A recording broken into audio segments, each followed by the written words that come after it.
on the previous episode of Talk That Talk. Giving you the wow factor. So if you want to, there are certain things that kind of have to balance themselves out. I believe. Never sacrificing like the timbre of the sound so much so that it's blaring, but you do want to hear sound. Like I always say, if I'm gonna play loud, I'm a crank up and this is just getting a little bit more technical. If I'm playing euphonium, and I used to always tell my section, power is in the mid range. I used to always tell them the power was in the mid range. If you play a lot of stuff higher, then now we talk about that cross voicing again. Another thing is if I'm playing a whole note, I'm not going to play with all my power on the beginning of the whole note and then fade off on the end of 3. I'm talking about being able to phase all the way to 1. You need to be able to play harmonies to the end of the damn phrase. So there are certain things that are technically sound that need to be set. And if realistically, Mario, how many bands do what you just said? Listen, I'm about to say this. Listen to this. 2 bands that came to my mind that actually play where everybody, even if you don't like the sound of the band, they all play the same over a phrase. Southern and Bethune. I disagree because Southern hits that off on 4 on almost every single song that they play. Listen, but they all do it, unlike other bands which don't know the difference. But that's not the question. The question is music fundamentals. You would never teach your band to cut off on 4 in every single measure. Check this out. If you have which I've had this situation, I'm going to give you a scenario. If I have a tuba, one of my tubas, we had this situation in high school. One of the tubas, the slide didn't work. We didn't have no money to get it fixed. So it was automatically sharp. It was just sharp it just was sharp. We couldn't fix the slide at all. It was broke. The horn was messed up. So what do?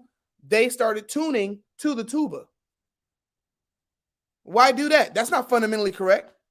But we did that because the idea is that in a situation where you have sometimes things are adapted to a certain sound and certain style of what they're doing. If you listen to a brass band, we enjoy brass bands, but they don't play technically correct.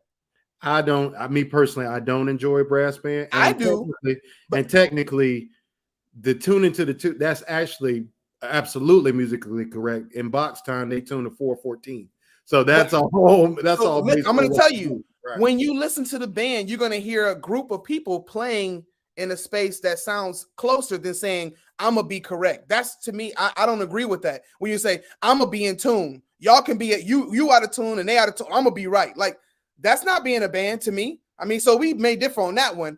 But when I come to the other big point is, that comes back to the bigger point. You say you don't enjoy brass bands. I do. Other people do. So that aggressive sound is something that people actually enjoy. So if there is a sound that people enjoy, there is a fundamental concept of that sound that you can actually employ inside a marching band, which can work.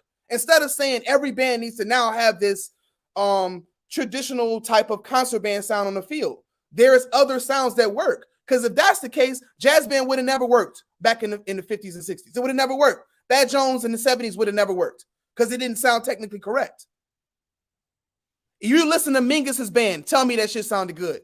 There was bands that Mingus had that sound like there were people hanging over, playing wrong stuff. They weren't articulating the same. Listen to Haitian Fight Song and listen to the trombones. Some people double tonguing, some people not. I'm telling you what I've actually been in this, doing this. I'm saying that there's people who enjoy different things. And because they enjoy different things, there can be a fundamental set for different types of enjoyment. But that's my point.